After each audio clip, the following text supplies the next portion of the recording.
Alright, welcome back.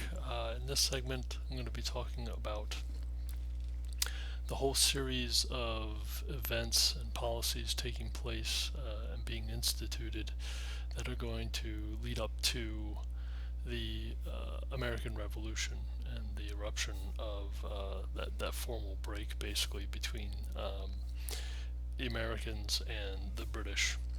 Uh, to start, we'll look at the French and Indian War, which is basically going to be the most serious, the most prolonged conflict, uh, most significant conflict in a whole series of imperial wars taking place, that is going to have the most dramatic and direct effect on the lives of the American colonists in the latter part of, towards the middle and latter part of the 18th century. If you recall, I mentioned that there were kind of a spate of wars between the various powers of Europe, one of which was the War of Spanish Succession taking place. There were wars in which England was allied with the Dutch after being at war with the Dutch, and the French had been allied with the Dutch, but then broke with the Dutch, and so there's this constant kind of rearranging and moving of kind of these chess pieces in international affairs within the European continent itself. What's important to remember, kind of keep in mind basically, is that these power struggles taking place between these, you know, powers of Europe also are spilling over into the colonial possessions that those powers hold in various portions of the world.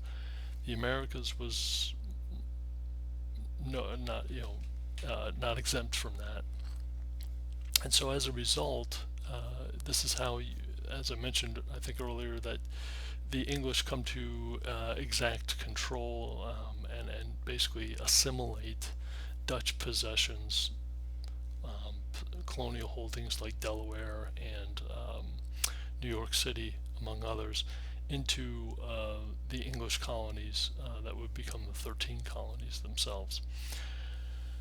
So there would be conflict in Europe that would spill over into the New World. What is significant, one of the major pieces that changes the dynamic with regard to the French and Indian War, is that where all these conflicts had originated in Europe and spilled over into the colonies previously, in the French and Indian War, this is a conflict that really begins to get stirred up between the French and the English and their possessions, their colonial territories in North America.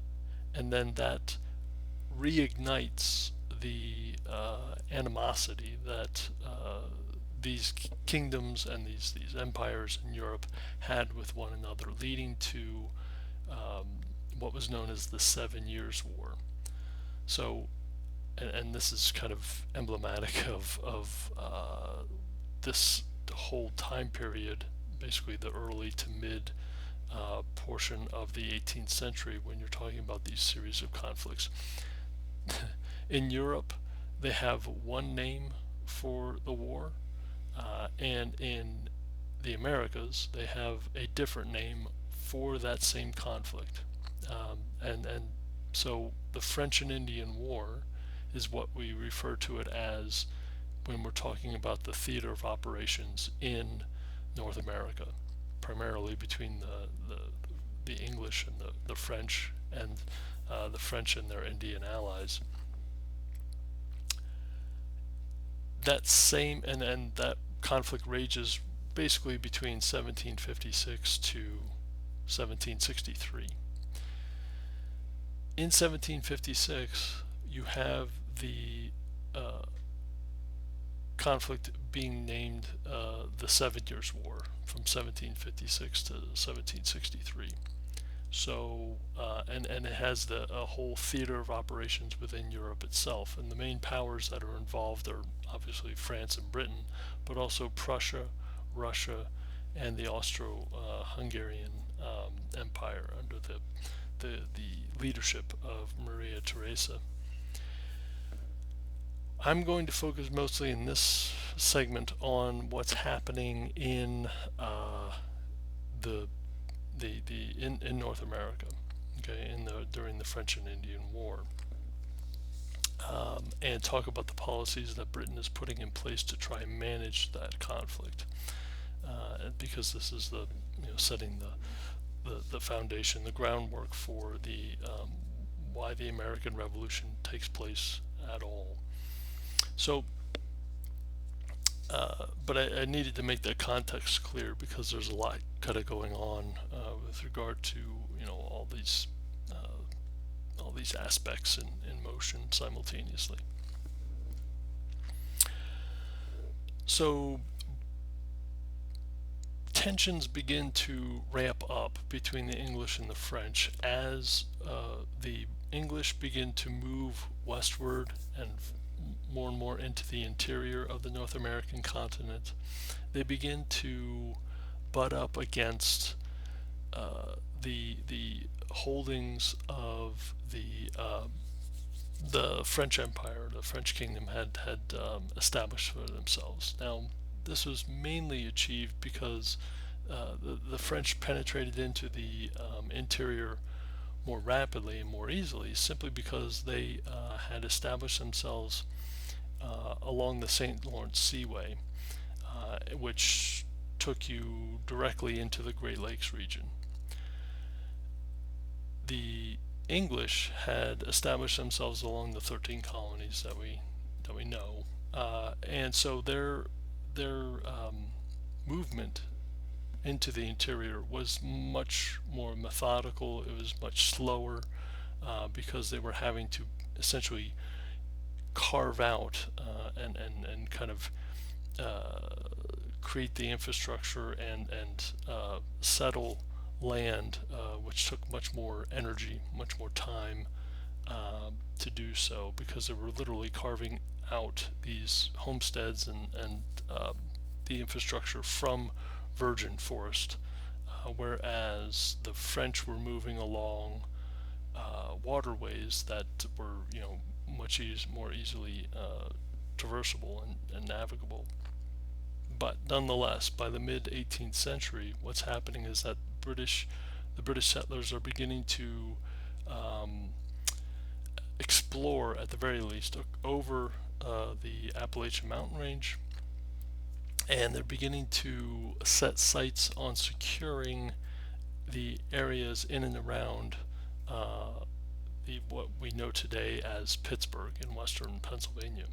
The reason why Pittsburgh is so central is because it is where three rivers converge, which are vital to accessing the interior of the American Northwest and the Great Lake region from the kind of the south and east.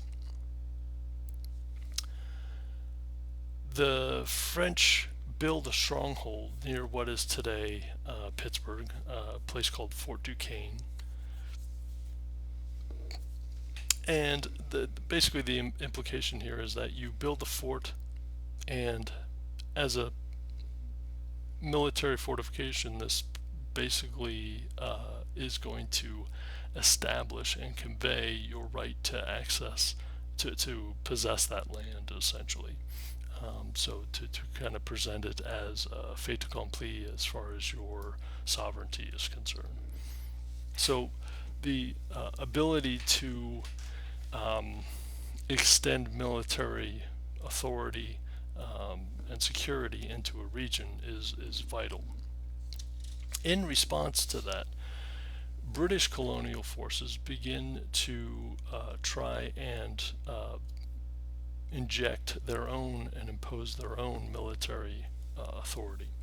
And that gets us to, in 1754, a young 21-year-old major by the name of George Washington winning a commission as an officer and leading a small detachment into the heartland, into the interior, over the Appalachian Mountains, to try and probe and test the defenses and reconnoiter kind of the forces that the French have in this area near Pittsburgh, or what is today Pittsburgh.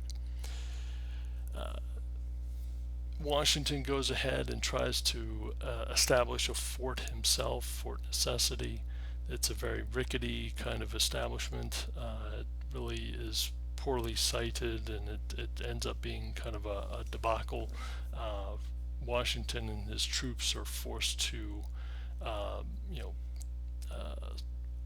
basically come to terms, vacate the fort, and make their way back to Virginia, where Washington had set out from. That encounter would be one of the major triggers to the broader kind of sustained conflict of what is termed the French and Indian War. The very next year, in 1755, a General Edward Braddock, a British general, led a second expedition to follow up on Washington's failure, and this expedition, led by Braddock, had the official orders to conquer Fort Duquesne and basically, evict the French presence. Braddock's strategy was poorly conceived. He didn't take the necessary kind of security precautions to make sure that his forces were adequately protected. Again, they had to literally kind of hack their way through the wilderness in order to get to Fort Duquesne. So it was a very slow, time-consuming effort. And so he wanted to devote his energy towards making as much progress as quickly as possible, and at the sacrifice of sending out kind of scouts to make sure that there wasn't any enemy in the area, and so on and so forth. As a result of that, as he began to approach the kind of area where the French had a more formal presence, and their Indian allies began to kind of feel threatened by Braddock's presence and the presence of his troops, some 3,000 men in total. They ambushed him, and they essentially destroyed his force. Some 2/3 of Braddock's 3,000 men were killed or wounded, and harassed. Braddock himself suffered wounds that were mortal, and so this was again an embarrassing defeat, and now it was an embarrassing defeat on a much larger scale, because now this British general, had suffered this embarrassment essentially. So this expands the scope of the war. Now becomes more of a formal engagement between the French and the British, and as it so happens, this is kind of going to, as I mentioned earlier, kind of incite conflict in Europe as well. Very quickly upon hearing about Braddock's debacle,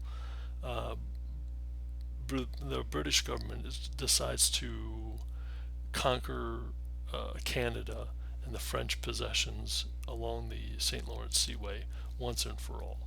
That this was, the time had come really to, settle this score with France.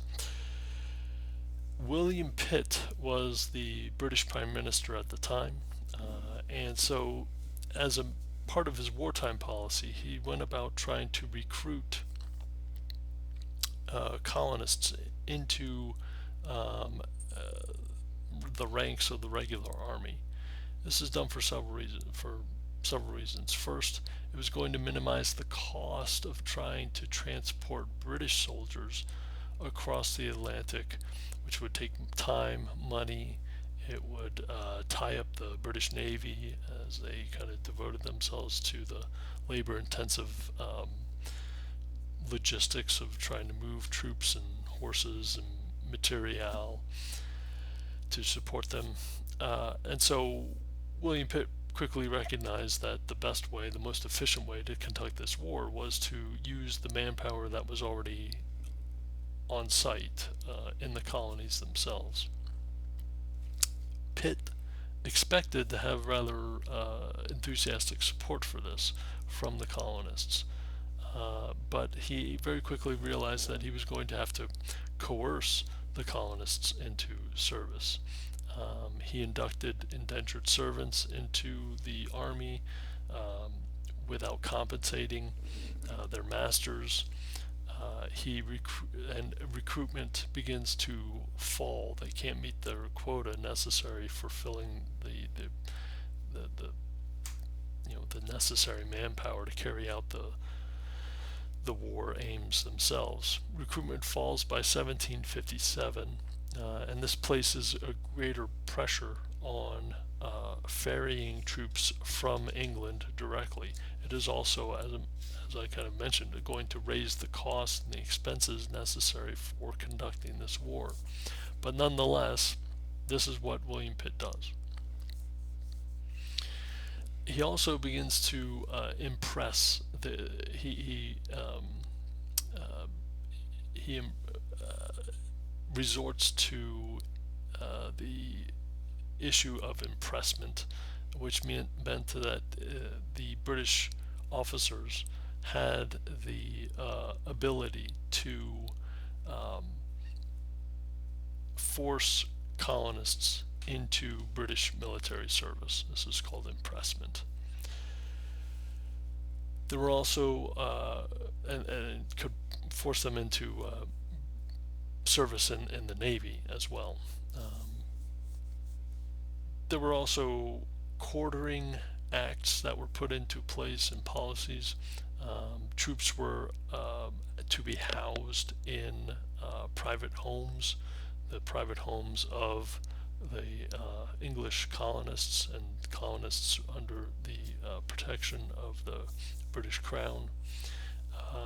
This was initially supposed to be done with the owner's permission, but again, that could be widely interpreted.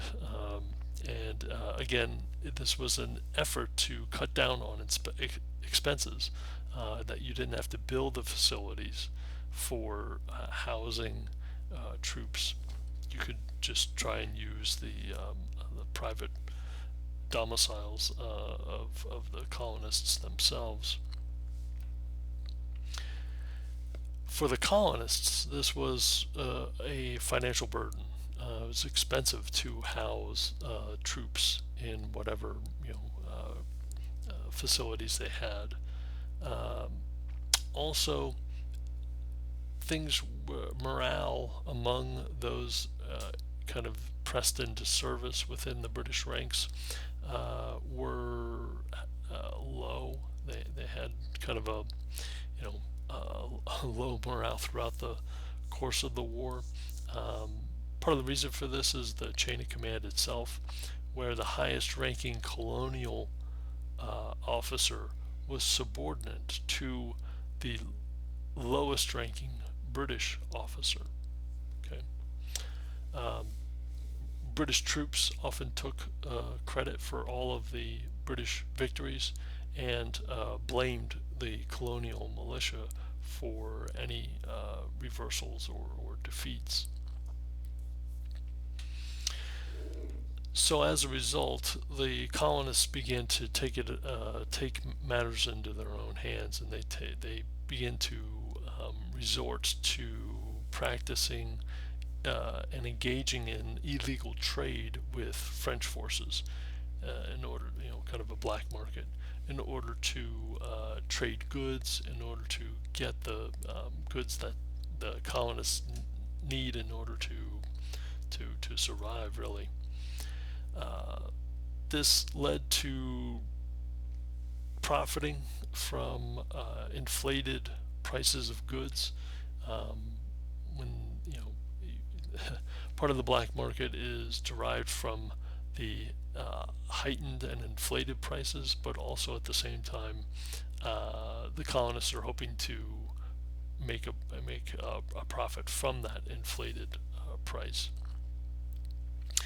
If you have a citizenry, the colonists themselves, engaging in economic activity with the enemy that you're trying to defeat, this is going to prolong the war and its timeline.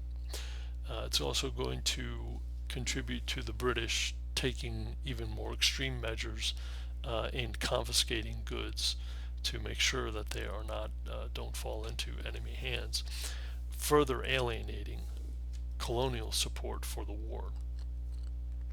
So you can see that there's this vicious kind of cycle that begins to take place, that is going to escalate the deterioration of relations between colonists and the British.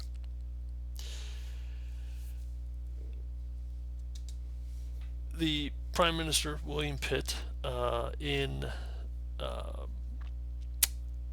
by the 1757-1758, he's going to commit the bulk of Britain's forces to the war effort in North America. He could do so simply because Britain during this period of time, or at this time, ruled the waves. The British Navy was really had no major competition, and so they could execute blockades of any potential enemies like those of the French, and at the same time, and so the French could not resupply or move troops across the Atlantic as easily or as frequently, and this is one of the main reasons why the French actually were defeated in the French and Indian War. They just simply couldn't match the British ability to move troops and supplies, and so the British could not only blockade the French in French ports, but they could also had enough shipping left over to move their own troops into place where they needed to be.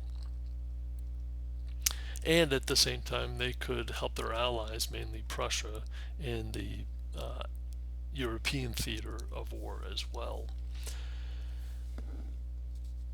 William Pitt is going to commit a great deal of resources to rooting out the French in North America. This is obviously done to win and guarantee victory, a complete victory, and it was rather successful.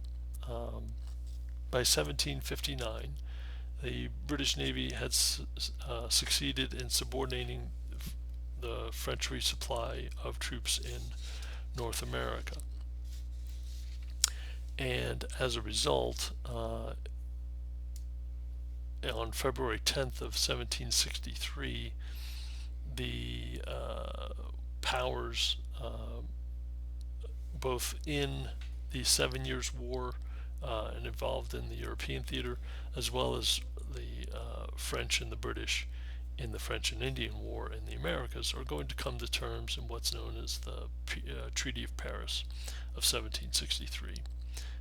France, as a part of that agreement, was to relinquish control of virtually all of its colonial claims in North America.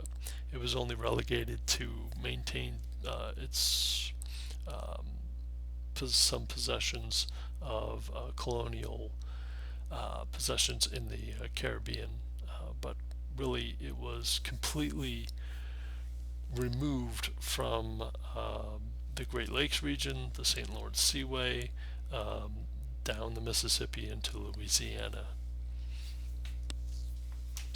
So this meant that essentially the British had a right to a claim to lands from the Atlantic coast through to the Mississippi River. Now, in practice, they really were not even west of the Appalachian Mountains in any real presence or in any substantial numbers. But nonetheless, that's kind of what Britain was able to win for itself. The main takeaway from the French and Indian War, was that it was terribly expensive for the British. The government supported raising taxes on the colonists in order to pay for that war effort. This is going to further inflame the colonial population in North America under British rule. The British believed, from their perspective, that the colonists owed the motherland for protecting their interests. I mean, they just succeeded in removing the main rival, the French, from virtually all possessions in North America. So they were like, why are you giving us flack here? You now are going to have the ability to increase and move westward, as the colonial population had already begun to do. Many colonists, however, felt that they didn't have to be loyal in that respect. They didn't have to. They shouldn't be the ones that flipped the bill for paying for the war effort that brought about these benefits. And that conflict, I mean that tension would not last. I mean, it would not. It wouldn't take long before that tension really began to ramp up, and it was largely as a result of two key events that take place right as the French and Indian War conclude, and right as the Treaty of Paris is agreed to. And that gets us into two early policies, or well, actually one policy and one event. In June of 1763, as the conference is going on in Paris to bring hostilities to an end, the relations between the British and the Native American populations, and the Native American tribes in and around the Appalachian region and the interior, the Mississippi Valley, were poor, to put it bluntly and lightly. The English always had poor relations with Native American tribes when compared to the relatively good relations that the French had fostered with their Indian allies. As the war begins to wind down, as France begins to recognize the handwriting on the wall and that the war is not going their way, the Native American population begins to realize that its fate may be sealed as well. And so from June of 1763 to December of 1764, we have an uprising, a Native American uprising taking place called Pontiac's Rebellion. This is where Indians, Native Americans in the Mississippi Valley began to worry about their fortunes, kind of what was going to happen to them, especially when the British began to construct forts in and around the Great Lake region, to kind of occupy that area and police it, essentially. The Brits also, at the same time that they're building up these defenses, are ending the practice of trading with Native American tribes, and also trading weapons specifically with Native American tribes. And with this, there are also kind of rumors running through the Native American populations in this area, about the peace negotiations, how they're being managed, what's coming out of it as far as the issues that matter to the Native Americans themselves. And so in response to all that, some Native Americans turned militant. They saw Indian association with the English as corrupting of Native American traditions and cultures. One individual, man by the name of Pontiac, a militant Ottawa warrior or from the Ottawa tribe, led a rebellion against the British intrusions into the upper Mississippi Valley region, and he actually was somewhat effective in banding together various Native American tribes to include not only the Ottawa but also the Chippewas, the Delawares, Hurons, Mingos, Potawatomi, and Shawnee tribes. And with that, he was able to lead a rebellion against British intrusions into the interior, as I mentioned. They besieged these British forts that were being constructed or completed. These included areas like Fort Detroit, Fort Pitt, and others. They ravaged colonial settlements in western Virginia and Pennsylvania. And so, in response to that, the colonists began to take measures into their own hands and exacted revenge on innocent and, in some cases, friendly Native American communities that were friendly to British settlers. So you have here this escalation of hostilities, basically becoming just a devolving into a indiscriminate racial killing in many respects. The rebellion is going to end in stalemate, and without their French ally, the Native Americans just couldn't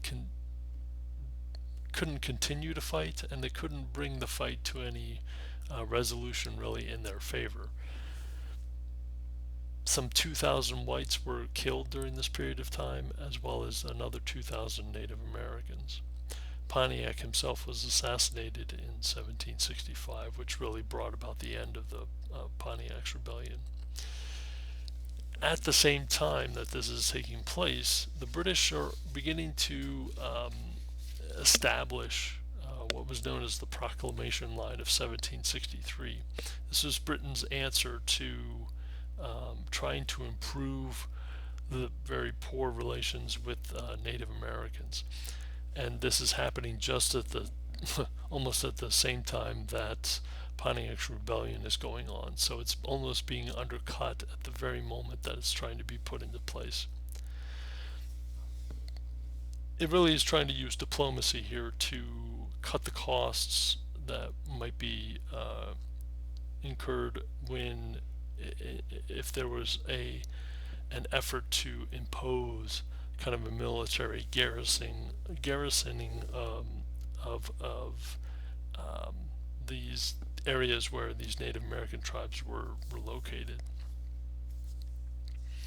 So it established a proclamation line and said essentially westward expansion by English settlers would halt. They would not be able to settle west of this essentially kind of arbitrary line that ran down the spine of the Appalachian Mountains. This was done in order to try and ease the fears of the Native American tribes in the area. Lands east of the line were reserved for colonists. Lands west of the line would be comprised of Native American land and settlement. And in order to try and make this line more of a reality, the British began a pretty aggressive fort building program to fortify and garrison the frontier. So even though they're trying to cut costs, they are realizing that at the same time, if this line is going to have, and this policy is going to have any effect, it does require the presence of British troops acting as kind of a police force. That would mean that some 10,000 troops would be needed to, maintain the border, to make sure that the sides were honoring the terms of the proclamation line and this uh, you know um, you know um,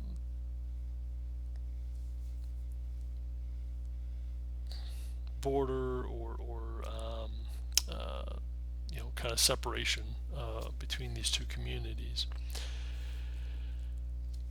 Again, trying to uh, get the colonists to buy into this, to invest in it. The British government argued that the colonists should again pay for this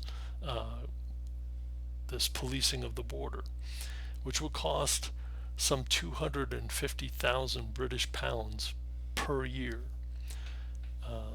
So the colonists, their immediate reaction was that they saw themselves as having to basically pay for the stifling of their own ambitions. That from the colonial perspective, they were saying, wait, you want me to have to pay taxes or pay an annual fee that is going to keep it so that I cannot move freely, as far as where I would like to go or to push westward as I see fit, essentially. Um, that they would be paying for the prevention of profiting from the fertile lands of the interior. So this paradox essentially is going to again undercut the effectiveness of the proclamation line and the overall policy itself. On the flip side, Native American tribes were not necessarily happy with the British consolidation of power in North America, and so they're just on either side. There wasn't this investment that was, this kind of buy-in that was necessary. So the proclamation line was really doomed from the start. Settlers that simply managed to cross over the line because it was almost impossible to police anyway, just with a modicum of 10,000 troops, there was no way they're going to be able to effectively maintain that border. Well, colonists who moved west of the line began to, create homesteads for themselves. This meant that, and then they began to be harassed or attacked by Native American tribes. They would, appeal to the British forces, in needing to protect their colonial interests. So therefore, the proclamation line would have to be redrawn, and so it was just completely irrelevant, even from its earliest institution, its earliest kind of implementation.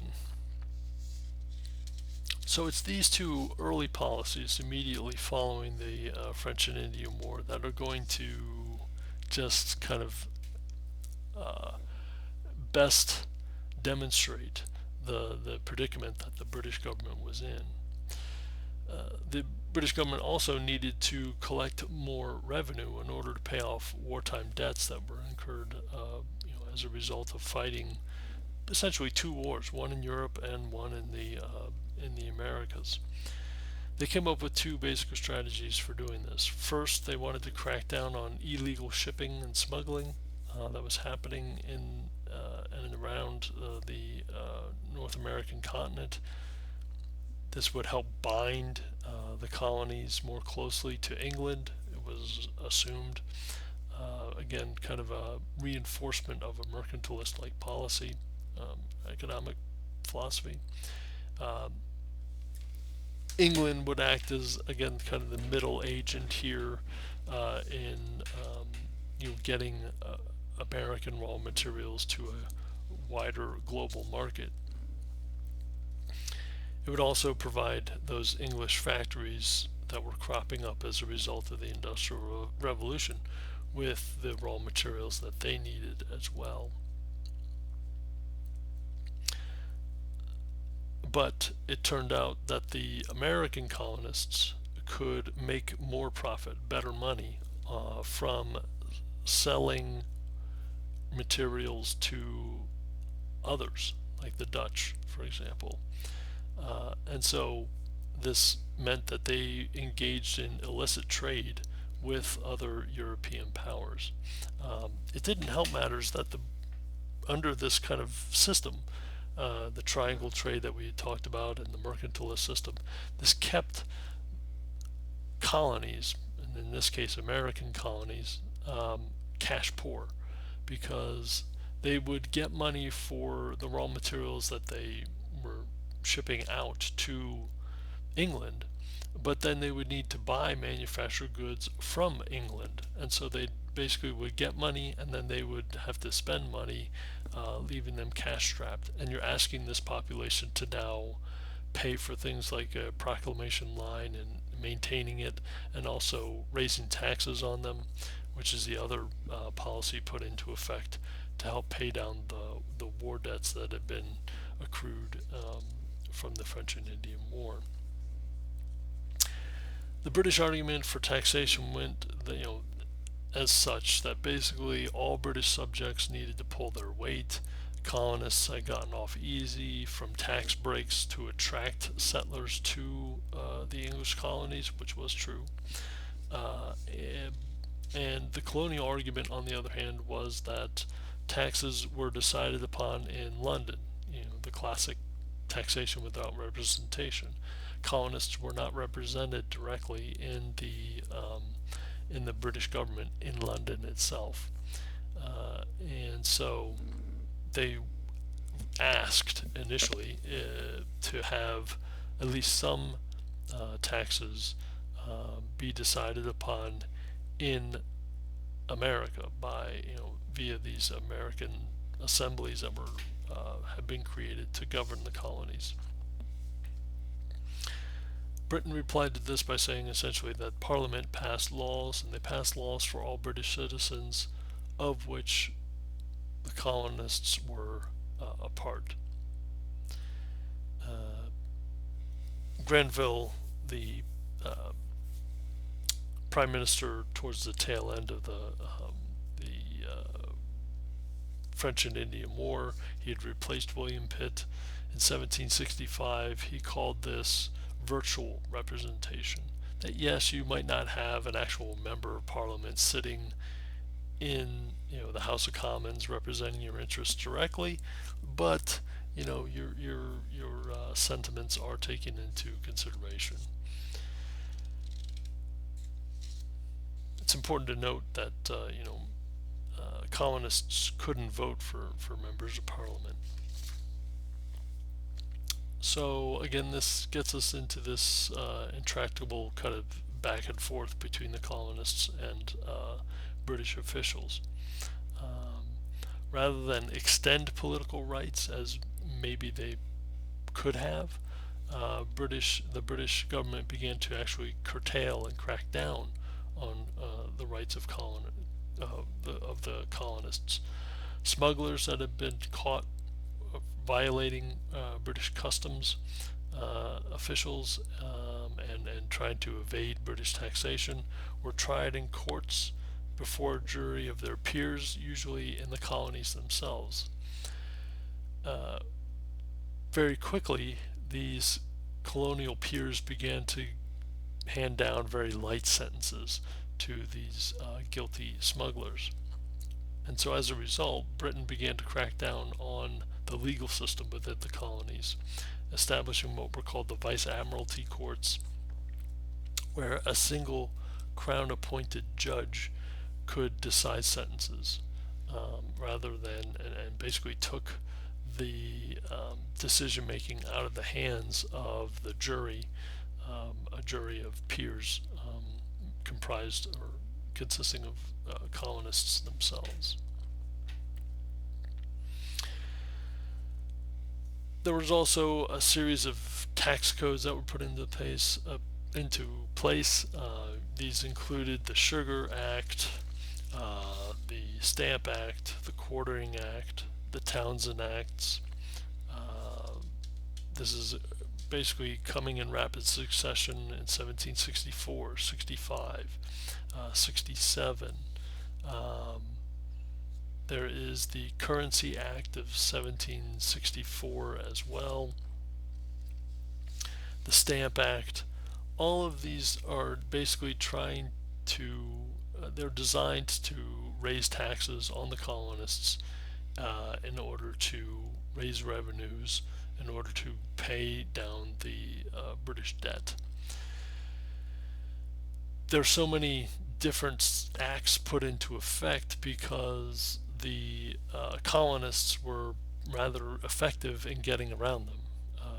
And so they would either boycott the goods that had tariffs levied on them, or they would simply try and get around paying those fees any way they could.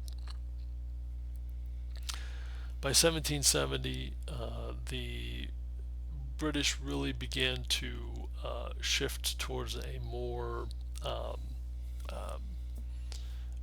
repressive type of policy making.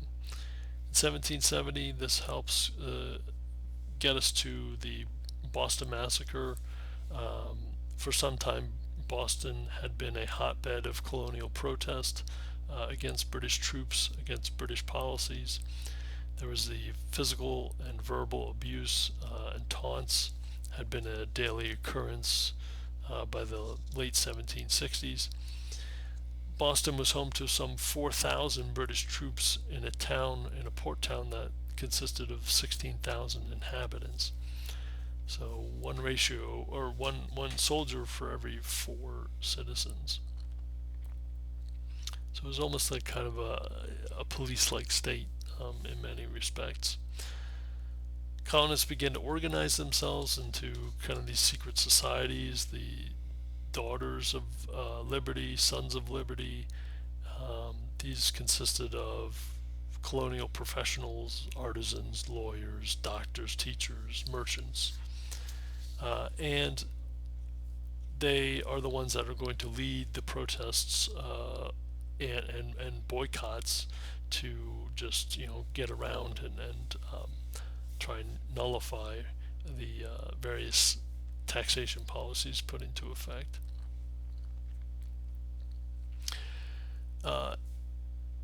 In March of 1770, in the evening, there was a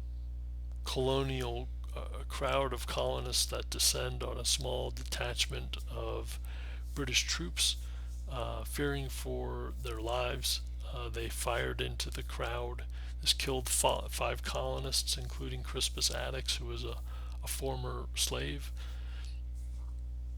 And this becomes a centerpiece of propaganda for colonial protest. And again, a direct sign of the growing animosity between colonists and the British, now to the point of bloodshed itself. What's interesting about this event is that a Boston lawyer by the name of John Adams, the future second president of the United States, ended up defending the British troops that had been, kind of felt threatened for their safety. And Adams did this because he was primarily concerned with maintaining order. That if there was one thing that the colonists could not afford, it was to be ruled or influenced by the mob. And so he argued that successfully that the British troops had fired only in self-defense. And so really what this the precedent that this sets is that John Adams here is as one of the founding fathers is really saying, look, if we're going to, when the time came for a formal break and proclaiming independence, and John Adams was present at the Constitutional Convention, and on the committee to draft the Declaration of Independence. So he was a committed, revolutionary, but he was this example here in his defense of these British troops meant or shows his commitment to the rule of law, and that the United States was going to be, hold steadfast to that principle, and so which is just a remarkable. I mean that you have that type of fortitude and vision to be maintained in the midst of revolution itself. So these series of events, the French and Indian War, its outcome, the failed policies, and it's a laundry list of policies. I mean, Pontiac's Rebellion, the Proclamation line that was, just it was ineffective from the start. The difference in opinion as to governance between the colonial point of view and the British perspective, the enacting of a host of different taxation policies in order to raise the revenues necessary to make the colonists pay their fair share, pull their weight, essentially. All of this, and then the culmination in something like the Boston Massacre, gets us to a point where relations between the British and the American colonists are teetering on a knife's edge. And it gets us to the First Continental Congress, in which the colonies are coming together in Philadelphia, electing representatives, electing officials to represent the colonies, and trying to see even if they can manage to form some sort of common cause in addressing common issues with the British Parliament and the King of England, to redress their grievances. And it also gets us to Lexington and Concord, the kind of first shots of the revolution itself. We'll take a look at those in greater detail in the next lecture. But at the very least, this kind of really gives us a good, pretty solid understanding of how the American colonists and the British homeland came to a final break and revolution itself. All right, so we'll move ahead next time looking at the revolution, looking at the French Revolution after that as well. All right, take care.